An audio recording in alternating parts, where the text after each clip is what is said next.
دو آدمی ہم سفر تھے، ایک کے پاس 5 روٹیاں تھیں اور دوسرے کے پاس 3۔ کھانے کا وقت آیا تو راستے میں ایک جگہ دونوں ٹھہرے اور وہ روٹیاں اکٹھے کر کے دونوں مل کر بیٹھے۔ اتنے میں ایک تیسرا شخص بھی آ گیا۔ دونوں نے اس سے کہا، آؤ تم بھی کھانا کھا لو، حاضر ہے۔ اس شخص نے دعوت قبول کر لی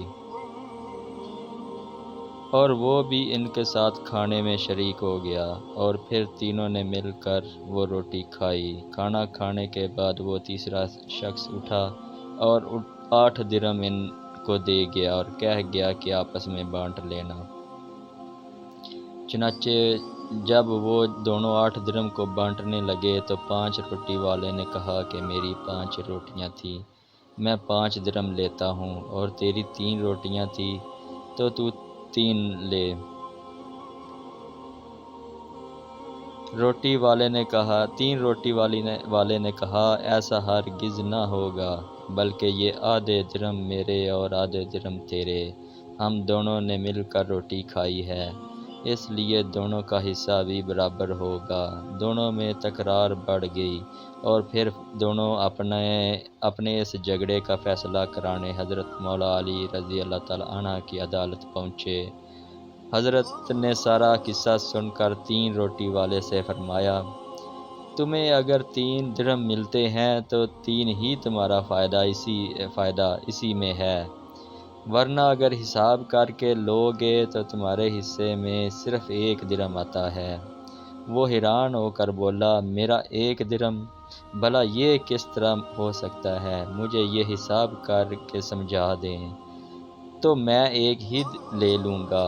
اچھا تو سنو، تمہاری 3 روٹیاں تھیں اور اس تمہارے ساتھی کی 5، کل 8 روٹیاں تھیں اور کھانے والے 3، تو ان 8 روٹیوں کے 3 ٹکڑے کرو تو 24 بنتے ہیں۔ آپ ان چیزوں کو 3 کھانے والوں پر تقسیم کرو تو 8 ٹکڑے سب کے حصے میں آئے۔